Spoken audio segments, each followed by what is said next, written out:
The great hall of the Galactic Council stretched upward like a cathedral of light, its crystalline walls reflecting the gathered representatives of 1,000 worlds. And at its center stood an old alien who had come to deliver a warning that would save them all. If only they would listen. Kethver was ancient by any measure, his pale gray skin hanging loose on his skeletal frame, his 4 eyes clouded with age and something else, something darker. And his hands trembled as he gripped the speaking podium before him. He had once been Commander Kethver of the Valorian Imperial Fleet, leader of the greatest armada his species had ever assembled, conqueror of 40 worlds. And now he was simply a forgotten relic standing before leaders who saw him as nothing more than a madman. Honored representatives of the Galactic Council, he began, his voice cracking with emotion. I come before you today not as a warrior seeking glory, but as a survivor begging you to hear the truth before it is too late. Councillor Drenth of the Calorian Dominion leaned back in his elevated seat and made a sound of amusement, his blue scales shimmering under the lights as he exchanged knowing glances with his allies.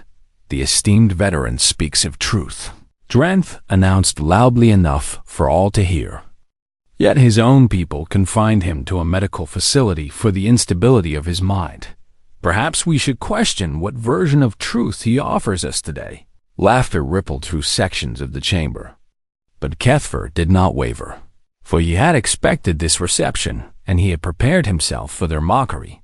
40 cycles ago, Kethver continued, raising his voice above the murmurs, the Valorian Empire discovered a small blue planet on the outer edge of the spiral arm, a world called Earth by its inhabitants, a world we believed would fall to our forces within days. He paused and let his clouded eyes sweep across the chamber, remembering the confidence he had felt as a young commander, the absolute certainty that his fleet would crush the primitive creatures who dared to resist. We sent 300 warships to conquer them, the largest invasion force our empire had ever assembled, and I led them personally, eager to add another world to our domain. The chamber had grown quieter now, for even those who dismissed Kethver as insane could not deny the historical record of what had happened to the Valorian Empire, an empire that had simply ceased to exist within a generation. The humans had no fleet to speak of, Kethver said, his voice dropping to something almost like reverence. They had mining vessels and cargo ships, and a handful of patrol craft armed with weapons we considered laughable. They had no allies, no experience in galactic warfare, no reason to believe they could survive against us. He closed his 4 eyes briefly, and when he opened them again, they glistened with tears that had taken 40 cycles to shed. We expected surrender within hours. Instead, we found something that haunts me to this day. Councillor Drenth shifted in his seat, his amusement fading slightly as he noticed that even his allies had stopped laughing, drawn in by the old veteran's intensity. Their commander was a human named Daniel Morrison, Kethver said, speaking the name like a prayer or perhaps a curse. He was unremarkable by any physical measure, smaller than most species, weaker, slower, with a lifespan so brief it seemed almost cruel. Yet when he appeared on our communication screens and we demanded his surrender, he smiled at us. Kethver's voice cracked with emotion as he remembered that smile, a smile that had no right to exist on the face of someone facing certain death. He told us that Earth would not surrender today, or tomorrow, or ever. He told us that we were welcome to try taking his world, but he warned us that the cost would be higher than we could imagine. The old veteran gripped the podium harder, his gray knuckles turning white with the pressure. We laughed at him, just as you laugh at me now. We called him primitive, foolish, suicidal, and then we began our invasion. He turned slowly, making sure every representative in that vast chamber could see his face, could see the truth written in his ancient features. The humans turned their mining vessels into weapons, ramming our warships with loads of explosive ore. They crashed their cargo ships into our troop transports, They fought us in the streets of their cities, in the corridors of their buildings, in the tunnels beneath their earth. His voice rose with each word, carrying the weight of memories that had broken him. They did not retreat. When we killed their soldiers, they came back with more. They did not surrender when we bombed their cities. They dug deeper and kept fighting. They did not break when we thought we had won. They simply waited and struck again. Kethver's whole body was shaking now, and the chamber had fallen completely. Silent, Daniel Morrison led a counterattack with nothing but mining vessels filled with explosives. He flew directly into the heart of my fleet and destroyed 3 of our greatest warships, including my own flagship. I escaped in a damaged shuttle and watched as humans in nothing but basic spacesuits boarded our crippled vessels and fought my soldiers hand to hand. He pointed a trembling finger at Counselor Drenth, who had stopped smiling entirely. You call them primitive because they lack our technology. You dismiss them because they are new to the stars. You see their small bodies and short lives and assume they are weak. Kethver slammed his fist on the podium with surprising force for one so frail. The Lorian Empire no longer exists because we made the same mistake. 300 warships reduced to wreckage, an empire of conquest, brought to its knees by creatures we considered beneath us. Guards began moving toward the podium, summoned by nervous council members who did not want to hear more. But Kethver kept speaking, even as they approached. Humans do not surrender. They do not break. They do not stop fighting until either they are dead or you are. And when you hurt them, when you kill their families and their children, they become something else entirely. The guards reached him and took hold of his arms. But the old veteran screamed his final warning as they dragged him away from the podium. Do not provoke them. Do not threaten them. Do not give them reason to remember that they are the most dangerous species this galaxy has ever seen. Counselor Drenth stood and waved dismissively as Kethver was removed from the chamber. The ravings of a broken mind. He announced to the assembled representatives, "The humans are nothing, primitive creatures barely capable of reaching their own moon. We have nothing to fear from such insignificant beings." The council murmured in agreement, eager to forget the uncomfortable words of the mad veteran. And within minutes, the session continued as if nothing had happened, but as Kethver was taken to a medical facility for evaluation, he whispered one final truth to the guards who held him. "When they come for you, and they will come, remember that I tried to save you all."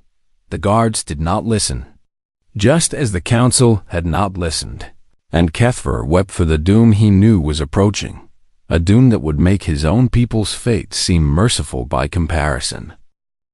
6 months had passed since the mad veteran was dragged from the council chamber, and the galaxy had forgotten his warnings as easily as they had forgotten his name. But fate has a way of reminding the arrogant of lessons they refuse to learn. The Calorian patrol fleet detected the vessel on a routine sweep near the border of their territory, a large ship drifting slowly through space, its hull scarred and battered, its engines running at minimal power. "Identify the vessel," Counselor Drenth commanded from his flagship, for he had personally led this patrol in search of glory and opportunity. His tactical officer studied the readings with growing interest before turning to face the counselor. "It appears to be a colony ship of human origin, my lord. Our scans indicate approximately 3,000 life signs aboard, mostly civilians based on their biosignatures." Drenth felt a smile spread across his scaled face as he considered the possibilities before him. 3,000 humans, helpless and alone, far from their territory and any hope of rescue. "Open communication channels," he ordered, already imagining the recognition he would receive when he returned to the council with such a prize. The main view screen flickered to life, and revealed a human woman standing on what appeared to be a damaged bridge. Her dark hair pulled back from a face marked with exhaustion and worry. "This is Captain Laura Bennett of the colony ship Horizon's Dream," she said, her voice carrying the weight of someone who had been through difficult times. "We are refugees from the Kepler colony. Our world suffered a catastrophic environmental collapse, and we had no choice but to evacuate." She paused and seemed to gather herself before continuing. "We have limited supplies, and our ship has sustained significant damage during our journey. We request assistance and safe passage through your territory. We mean no harm to anyone and carry only civilians seeking a new home." Dranth muted the communication and turned to his officers with barely contained amusement. 3,000 primitives, stranded and helpless, begging us for mercy. This is an opportunity that fate has placed directly in my path. His second in command, a younger Calorian named Vethris, shifted uncomfortably before speaking. "My lord, the Council has no formal conflict with the humans. Taking their civilians as prisoners could create diplomatic complications." Dranth dismissed the concern with a wave of his clawed hand. "The humans have no real power in the galactic community. They are scattered colonies with no unified government. By the time anyone objects, these prisoners will have already proven useful to our research divisions." He unmuted the channel and addressed Captain Bennett with a cold smile. "Human vessel, you have entered Calorian space without authorization. Your ship and all passengers are hereby claimed as property of the Calorian Dominion. Power down your engines and prepare to be boarded." Laura Bennett's expression shifted from hope to something harder, something that a wiser being might have recognized as dangerous. "Counselor, we are refugees, families, children, elderly. We have no military value and pose no threat to your dominion. I am asking you, one leader to another, to show mercy." Dranth laughed openly at her plea. "Mercy is for the strong to grant and the weak to beg for. You are weak, human, and I have no interest in your pleas. You have 1 hour to prepare your people for boarding. If you resist in any way, we will destroy your vessel and everyone aboard."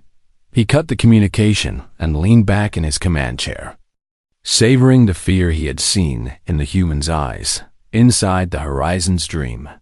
Laura Bennett stood motionless for a long moment after the screen went dark, her mind racing through options that seemed to narrow with every passing second. "Captain," her first officer said quietly, "what do we do? We cannot fight a Calorian battle fleet." Laura turned and looked at her bridge crew, men and women who had trusted her to lead them to safety, who had survived the death of their home world, only to face this new horror. "Gather the senior staff in the cargo bay," she said, her voice steady despite the storm inside her, "and find Henry Cole. I need to speak with him immediately." 20 minutes later, Laura stood before a small group of her most trusted people in the largest cargo hold of the ship. Around her stood families huddled together, children crying softly, elderly passengers trying to comfort the young Henry. Cole pushed through the crowd to reach her. He was a tall man in his 60s with gray hair and the bearing of someone who had spent decades in military service before retiring to the quiet life of a colony farmer. "Captain Bennett," he said with a respectful nod. "I assume our situation is bad as the rumors suggest." Laura nodded grimly and raised her voice so that everyone in the hold could hear. "The Calorian Dominion has demanded our surrender. They intend to take us as prisoners. And based on what we know of their practices, that means slavery, experimentation, or worse." Frightened murmurs rippled through the crowd. But Laura pressed on. "We have 1 hour before they board us. We cannot outrun them, and we cannot outfight them in any conventional sense, which leaves us with a choice." She looked at Henry Cole, at the young engineer Sophie Grant, who stood nearby with grease on her hands and determination in her eyes. at all the faces watching her with desperate hope. We can surrender and hope for mercy from beings who have already shown us they have none. Or we can fight, knowing that we will probably die, but die free and on our own terms. The cargo hold fell silent as her words sank in. And then Henry Cole stepped forward with a grim smile.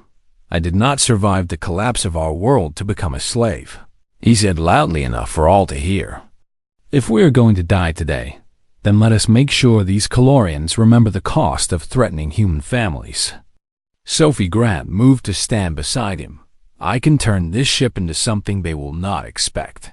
Give me access to the engineering systems, and I will make them regret ever finding us. One by one, others stepped forward, parents clutching their children, elderly men and women with fire in their eyes, young people barely old enough to understand what they were. Volunteering for Laura felt tears, threatening to fall, but she held them back and smiled at her. People with fierce pride. Then we fight, not because we think we can win, but because surrender was never really an option for us. She turned to her communication officer with final instructions. When the battle begins, I want you to transmit everything that happens, every moment, every sacrifice, every act of courage. Send it across every frequency you can reach. The officer nodded with understanding. If we are going to die, the galaxy will know why.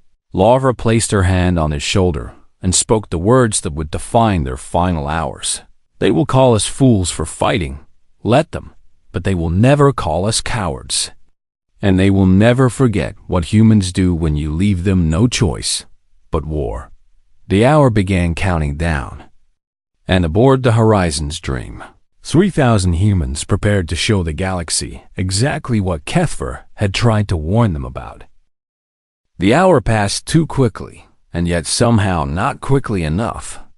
And when the Calorian boarding shuttles launched from their warships, the crew of the Horizon's Dream watched them approach with hearts full of fear and determination in equal measure. Counselor Dran had observed the operation from his command chair with the confidence of someone who had never truly been challenged, never truly understood that the universe contained forces beyond his comprehension. Report the status of the human vessel, he commanded lazily. No change. My lord, their engines remain at minimal power, and we detect no weapon signatures. They appear to have accepted their fate. Dranth smiled and imagined the praise he would receive. The advancement in rank, the power that would come from delivering 3,000 human specimens to the Dominion's research facilities. Excellent. Inform the boarding parties that I want the ship's captain. Brought to me personally, I wish to see the face of human desperation up close. The first shuttle locked onto the Horizon's Dream's main airlock, and 20 Calorian soldiers prepared to board what they expected to be a vessel full of terrified civilians. They were very wrong.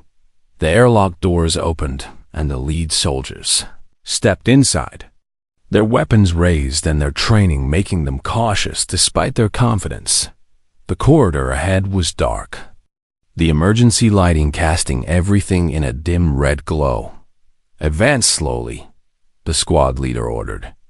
Clear each section before moving forward. They moved deeper into the ship, finding it strangely empty. The corridor silent except for the hum of damaged systems and the distant sound of something they could not identify. The first trap triggered. When the squad reached the junction point between corridors, the floor beneath them suddenly gave way, dropping 3 soldiers into a cargo hold that had been filled with industrial chemicals. Their screams echoed through the communication channel as the corrosive substances did their terrible work, and the remaining soldiers scrambled back in shock and confusion. What is happening? Drenth demanded from his flagship as he watched the chaos unfold through the helmet cameras of his soldiers. Before anyone could answer, the second wave of boarding parties reported similar disasters, airlocks that vented atmosphere once soldiers were inside, maintenance drones that had been rigged with explosives and sent flying toward enemy squads. Corridors that collapsed without warning and trapped Calorian forces in darkness, deep in the heart of the ship. Sophie Grant worked her console with frantic precision, her fingers dancing across controls she had modified during that precious hour of preparation. Section 7 airlock is cycling, she announced over the internal channel. I have 15 enemies trapped, venting atmosphere now. Beside her, a teenager named Marcus helped monitor the ship's systems, his young face pale but determined as he tracked enemy movements and relayed information to the defense teams. There are more coming through the port side, he reported. At least 30 soldiers heading toward the residential section. Sophie acknowledged him and opened a channel to Henry Cole. Henry, you have incoming on deck for 30+ hostiles approaching the family quarters. Henry's voice came back steady and calm despite the sounds of combat in the background. Understood. We are ready for them. He stood at the end of a corridor with 20 civilians armed with tools, kitchen knives, and a few weapons they had taken from fallen Calorian soldiers behind him. Hundreds of families huddled in the residential section, parents holding their children and elderly passengers preparing to fight if the line broke the Calorian. Soldiers rounded the corner, expecting easy prey, and found instead a wall of humans who refused to move for our families, Henry shouted. And the humans charged. The battle in that corridor was brutal and brief and terrible. Humans fell under Calorian weapons, but more took their places, clawing and stabbing and fighting with a ferocity that shocked the soldiers who faced them. An elderly woman named Grace tackled a Calorian twice her size and drove a kitchen knife into the gap in his armor.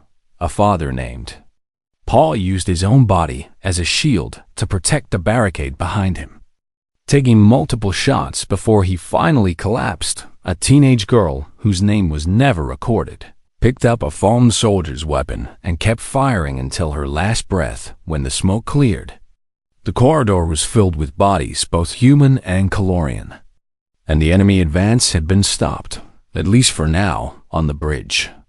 Laura Bennett coordinated the defense with a calm that seemed impossible under the circumstances, her voice never wavering, even as reports of casualties came flooding in. Sophie, I need you to target their communication frequencies. Jam everything you can. Already working on it. Captain, Laura turned to her communication officer. Is the transmission going out? He nodded with grim satisfaction. Every moment of this is being broadcast on every frequency we can reach. Someone out there is watching. Explosion rocked the ship, and alarms began screaming warnings about hull breaches and failing systems. But Laura stayed at her post and kept giving orders on his flagship. Counselor Drenth watched his forces being slaughtered by civilians and felt something he had never experienced before. Fear. How is this possible? He demanded, his scales flushing dark with anger and confusion. They are unarmed colonists, women and children and old people. How are they doing this? His tactical officer had no answer because there was no answer that made sense. The humans were outnumbered and outgunned and should have surrendered the moment the first shots were fired. Instead, they fought like demons from ancient legends, turning every corridor into a death trap, sacrificing themselves without hesitation to take down enemy soldiers, refusing to break no matter how many of them fell. My lord, Vethris said quietly, we have lost 200 soldiers. The human ship has suffered critical damage, but they continue to resist. Perhaps we should withdraw and simply destroy the vessel from range. Drenth was about to agree when a new alert sounded on the bridge. Counselor, there is activity on the human ship's bridge. We are detecting an energy buildup near their reactor core. Laura Bennett appeared on the view screen one final time, her face bloody from a wound on her forehead, her bridge filled with smoke and damaged equipment, but her eyes still burning with defiance. Counselor Drenth, she said with a smile that made his blood run cold. You wanted to see the face of human desperation. Look carefully, because this is not desperation. She gestured to the strike team that had just breached a bridge. Calorian soldiers who stood frozen by her words. This is what humans do when you threaten our families. This is what we become when you leave us no choice. She reached for a control panel that was flashing red with warning lights. Remember us. Remember what we chose. And remember that we are not the last. The transmission cut off just as Lara triggered the explosive charges she had hidden throughout the bridge. The detonation killed her instantly along with the entire strike team.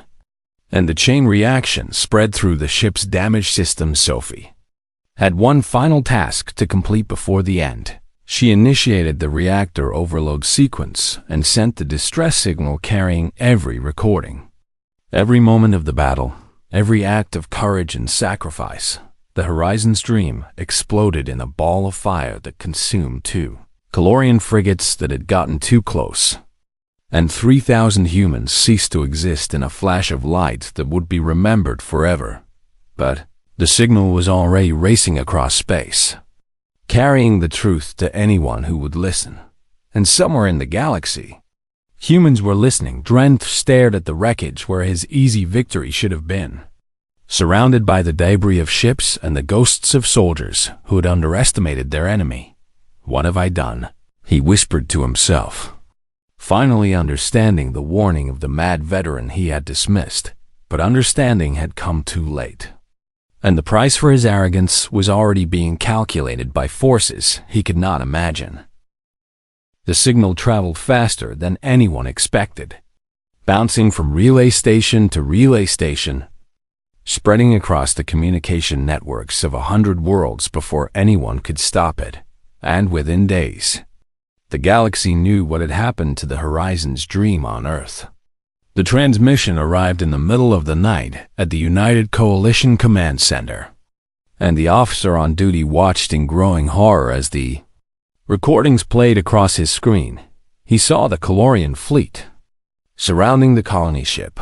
He heard Captain Lara Bennett plead for mercy and receive only threats in return. He watched as 3,000 civilians armed themselves with tools and kitchen knives and prepared to die rather than surrender by morning. Every human colony had received the transmission, and by evening, something that had never happened before was happening. Humanity was speaking with one voice. The scattered colonies that had always operated independently, the governments that had never agreed on anything, the military forces that had competed rather than cooperated, all of them fell silent as they watched the final moments of the Horizon's Dream. They watched Henry Cole lead elderly men and young fathers into battle against armored soldiers, fighting with nothing but determination and love for the families behind them. They watched Sophie Grant turn the ship into a weapon, sacrificing herself without hesitation to take as many enemies as possible with her. They watched Lara Bennett smile as she triggered the detonation that ended her life, choosing death over submission with a courage that made grown soldiers weep. Then they watched the names scroll across the screen. 3,000 names. 3,000 human beings who had died because a Calorian counselor wanted glory and had seen them as nothing more than primitives to be enslaved. The United Human Coalition had always been a loose alliance, more symbol than substance. But in the hours after the transmission spread, representatives from every colony gathered in emergency session and voted unanimously for something that had never been done before. War Admiral George Dawson received the news while standing in his daughter's empty room on the colony world of New Portland. Emma had been 23 years old, recently married, traveling to Earth on the Horizon's Dream to visit her grandmother when the Calorians found them. He held her picture in his hands as his aide delivered the message. And when he looked up, his eyes held something that made the young officer step back in fear. "The Coalition has authorized military action," the aide reported quietly. "You have been given command of the response fleet. We depart in 72 hours. Dawson nodded slowly and set his daughters' picture carefully back on her desk. Tell the fleet commanders to prepare for departure, and tell them we are naming the flagship after the captain of the Horizon's Dream. At the Galactic Council, the reaction was very different. Panic spread through the chamber as representatives realized what the humans were preparing to do. And accusations flew in every direction. Councillor Drenth tried to defend himself, claiming that the humans had attacked first, that the recordings had been fabricated, that he had acted within his authority to protect Calorian interests. But the recordings were clear and unedited, and every species with eyes could see the truth. A colony ship full of refugees had asked for help and been threatened with enslavement, and they had chosen to die fighting rather than submit. Representatives who had always dismissed humans as primitive suddenly remembered uncomfortable facts. Humans had conquered their own death world, surviving ice ages and plagues and countless disasters that would have ended lesser species. Humans had split the atom and walked on their moon within a single generation of discovering flight. They had spread to the stars despite having no guidance from older civilizations, and now, for the first time in their history, humans were angry. Someone on the council remembered the mad Veterankather was retrieved from his medical facility and brought before the council for the second time. But now the atmosphere was completely different. The representatives who had laughed at him now watched him with fear in their eyes. He walked slowly to the speaking podium, older and more frail than before, but there was no triumph in his expression, only sadness. You finally wish to listen, he said quietly. Unfortunately, listening now will not save you from what is coming. Councillor Drenth stood and pointed an accusing claw at the old veteran. This creature is responsible for the fear spreading through the council. His stories poisoned our judgment and created unnecessary panic. Kefir looked at the counselor who had dismissed him, who had mocked him, who had then gone on to murder 3,000 humans and trigger exactly the nightmare he had warned against. I told you not to provoke them, Kefir said simply. I told you that humans do not surrender. I told you what happens when you threaten their families. He turned to face the full council and spoke with the way of someone who had seen horrors beyond imagination. 40 cycles ago, my fleet invaded Earth, 300 warships against a planet that had barely achieved space travel. We thought it would be simple. His voice grew heavy with memory as he continued. The humans had no fleet, no advanced weapons, no experience in galactic warfare. They should have surrendered within hours. Instead, they fought us for 18 months. Gasps echoed through the chamber as representatives tried to comprehend what he was describing. They turned mining ships into missiles and flew them directly into our warships. They boarded our vessels in nothing but basic spacesuits and fought our soldiers hand to hand. They kept fighting, even when we destroyed their cities, even when we killed millions of them, even when they had no hope of victory. Kefir's eyes filled with tears as he remembered Commander Daniel Morrison and all the humans who had taught him the true meaning of determination. We killed 10 million of them before they finally drove us away. 10 million. Humans who chose death over submission, and when we retreated, they followed us. He let that sink in before delivering the final truth. The Valorian Empire no longer exists because we made the same mistake you have made. We threatened human families and we killed human children. And they did not stop until every one of our worlds had burned. The chamber fell completely silent as representatives processed his words. The humans are not coming for territory, Kefir said, looking directly at Drenth. They are not coming for resources or political advantage. They are coming because you killed 3,000 of their people, including children, and they will not stop until justice is served. He turned away from the podium and began walking toward the exit. pausing only to deliver one final warning. I tried to save you. I begged you to listen. But you were too arrogant to hear the truth.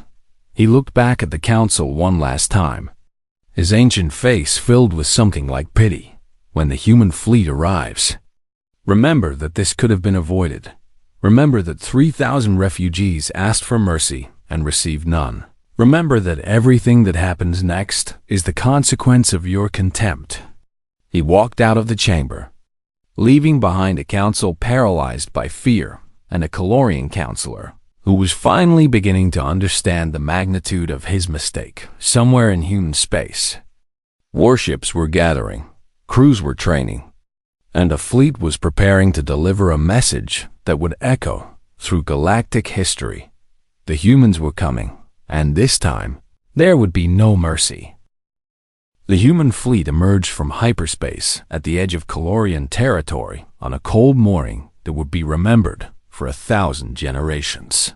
40 warships against an empire that commanded 200. Odds that should have guaranteed human defeat. Admiral George Dawson stood on the bridge of his flagship, the Lavra Bennett, and looked out at the enemy fleet assembled before him. The Calorians had gathered everything they had, confident that superior numbers would crush the primitive humans who dared to challenge them. Admiral, his tactical officer reported, enemy fleet is moving into defensive formation. They outnumber us 5-1. Dawson nodded slowly, his eyes fixed on the view screen where Calorian warships filled the darkness of space like a wall of scales and steel. Open a channel to the enemy fleet. I want every ship to hear what I have to say. The communication officer worked his console and nodded when the channel was open. And Dawson stepped forward to address the beings who had murdered his daughter and 3,000 innocent people. Calorian fleet. This is Admiral George Dawson of the United Human Coalition. 3 months ago, your counselor attacked a colony ship carrying refugees, families, children seeking safety. When they asked for mercy, he threatened them with enslavement. His voice remained steady despite the rage burning inside him. Those people chose to die rather than surrender. They fought your soldiers with kitchen knives and tools. They turned their ship into a weapon and took as many of your people with them as they could. And before they died, they made sure the galaxy would know the truth. He paused and let his words sink in before continuing. I'm here today because my daughter was on that ship. She was 23 years old, newly married, traveling to visit her grandmother. She died because your counselor wanted glory and saw humans as nothing more than primitives to be enslaved. The bridge crew watched their admiral with quiet pride as he delivered his message. We did not come here for territory. We did not come for resources or political advantage. We came here for justice. And we will not leave until justice is served. On the Calorian flagship, Counselor Drenth listened to the human's words with growing fear. He had expected threats and bluster. Not this cold determination. Not this absolute certainty. Destroy them, he ordered frantically. All ships engage. Overwhelm them with superior numbers. The Calorian fleet surged forward. 200 warships against 40. And for a moment, it seemed like the battle would be over before it truly began then. The humans showed the galaxy what they were capable of. Admiral Dawson gave a single command, and the human fleet scattered into smaller groups, each one targeting specific enemy vessels with surgical precision. They had studied Calorian tactics, analyzed their weaknesses, prepared for this moment with the obsessive focus of a species that had been planning vengeance for 3 months. Human ships flew directly into the heart of the enemy formation, firing constantly, ignoring damage that would have forced other species to retreat. When one human vessel was crippled, its crew rammed it into the nearest enemy ship rather than surrender. They are insane, Vethris whispered from his position on the Calorian flagship, watching human ships sacrifice themselves without hesitation. No, Drent replied, finally understanding. They are exactly what the mad veteran warned us about. The battle raged for hours. Human loss is mounting, but Calorian loss is mounting faster every time a human ship was destroyed. Its crew took at least 2 enemy vessels with them, sometimes 3, sometimes more boarding. Parties of human soldiers fought their way onto Calorian ships and battled through corridors with the same ferocity their civilian brothers and sisters had shown on the Horizon's Dream. They gave no quarter because they expected none. And they fought until their last breath because surrender had never been an option. Admiral Dawson commanded from the center of the chaos, his flagship absorbing punishment that would have destroyed any other vessel. His crew performing miracles of damage control to keep the ship fighting. Admiral, his tactical officer, reported with something like awe in her voice. The enemy fleet is breaking. They are trying to retreat. Dawson watched the Calorian warships turn and flee, abandoning their counselor to face human justice alone. Pursue them. Do not let a single enemy vessel escape. And find me Counselor Drenth. The final phase of the battle was more a hunt than a fight. Human ships ran down fleeing Calorian vessels and destroyed them one by one, showing the same mercy that had been shown to the Horizon's Dream. Drenth flagship was surrounded and disabled by concentrated fire from 6 human warships when the counselor tried to escape in a shuttle. It was captured by a human boarding team, and he was dragged onto the Laura Bennett in chains. They brought him to the bridge, where Admiral Dawson waited with the recordings from the Horizon's Dream playing on every screen. 3,000 people, Dawson said quietly, not looking at his prisoner. Families, children. They asked for help. And you murdered them. Drenth tried to speak, to defend himself, to beg for the mercy he had never shown. But Dawson raised his hand for silence. You will be taken to Earth and tried for crimes against humanity. The galaxy will watch as justice is delivered. And every species that ever thought of humans as primitive will remember this day. At the Galactic Council, representatives watched the battle recordings in stunned silence. 40 human ships had destroyed a fleet of 200, accepting casualties that would have broken any other species. Fighting with a fury that defied comprehension, Curve watched from the gallery, too old and tired to feel triumph. Only relief that his warning had finally been proven true when the council called him to speak one final time. He walked slowly to the podium and looked out at the gathered representatives of 1,000 worlds. I told you the truth 40 cycles ago, he said quietly. And now you have seen it with your own eyes. Humans are not like us. They never were. He gestured toward the screen, still showing the aftermath of the battle. They do not fight for territory or resources. They fight for each other. Hurt one of them, and you face all of them. Kill their children, and they will burn your worlds and call it justice. His voice grew heavy with the weight of experience and loss. They call it family, they call it love, and they will never stop. Never surrender, never break, as long as a single one of them still breathes. He turned to leave the chamber for the last time, pausing at the door to deliver his final words to a galaxy that had finally learned to listen. Remember this day. Remember the Horizon's Dream. Remember what happens when you wake the sleeping giant and never, ever give humans a reason to come for you. The council remembered. The galaxy remembered. And humanity took its place among the stars. Not as the primitives everyone had dismissed, but as the species no one would ever threaten again in the years that followed. Monuments were built to the crew of the Horizon's Dream, Laura Bennett, Henry Cole, Sophie Grant, and 3,000 others who had shown the galaxy what humans become when they are left with no choice but war there. Names were carved in stone on 100 worlds, and their story was told to children of every species as a warning and a promise. This is what humans are. This is what humans do. And this is why you should never mistake their kindness for weakness.